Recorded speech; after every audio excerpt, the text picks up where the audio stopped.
Selon les spécialistes, la consommation des stupéfiants a des conséquences désastreuses sur le développement global des jeunes. Cela affecte non seulement leur intégrité physique, mais aussi leur santé mentale et leur performance académique. C'est donc au regard de ces conséquences que l'Église du christianisme céleste sensibilise cette jeunesse à quelques jours de la rentrée scolaire. Nous sommes conscients de ce que cette jeunesse est le fer de lance de cette nation, mais aussi le fer de lance de cette Église. La sensibilisation, le message que nous tenons à véhiculer est un message qui nous tient à cœur, parce que sans une jeunesse en santé, sans une jeunesse pleinement consciente de son potentiel, de ses moyens, nous ne pouvons pas développer une Église forte, ni bâtir une nation qui tend à se développer. Il a été nécessaire pour nous, nous avons trouvé cela urgent et important, d'interpeller les jeunes. Parce que l'école est un milieu bien connu aujourd'hui. Nous connaissons tous les déboires qui ressortent de nos différents établissements scolaires. Nous avons donc pensé qu'à une semaine de la rentrée, il serait bon de demander à nos jeunes de faire un peu attention par rapport à ce qu'ils auront l'occasion de rencontrer dehors.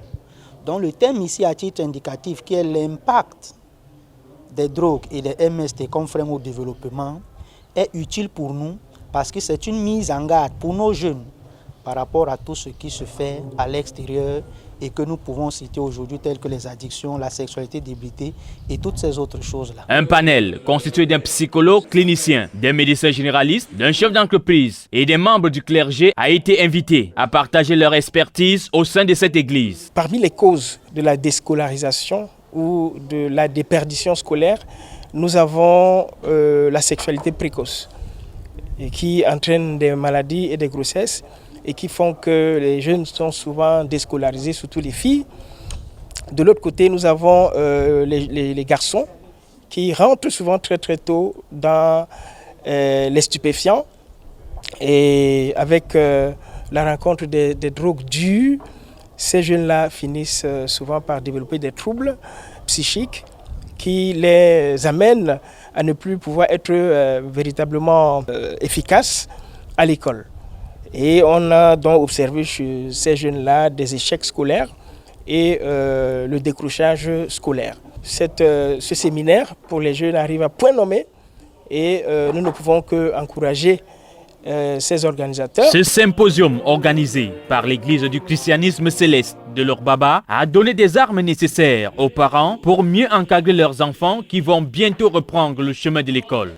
Et voilà, nous apprenons aujourd'hui encore que les jeunes doivent éviter de tomber dans une dépendance, parce qu'une dépendance est un dérèglement d'un comportement normal, et aussi que les parents doivent prendre leurs responsabilités en laissant toujours la porte de leurs enfants ouverte, de manière à ce qu'ils les suivent au quotidien, que l'enfant reste aussi près de sa maman comme une amie, et aussi que le papa reste aussi près de son enfant garçon comme... J'ai pu retenir qu'il faudrait qu'on mette l'œil sur l'hygiène génitale de la jeune fille, sur ses fréquentations, sur sa morale et observer du côté du jeune garçon les différents changements, empêcher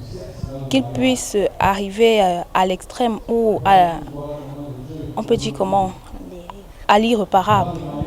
Donc je peux demander aux parents et aux jeunes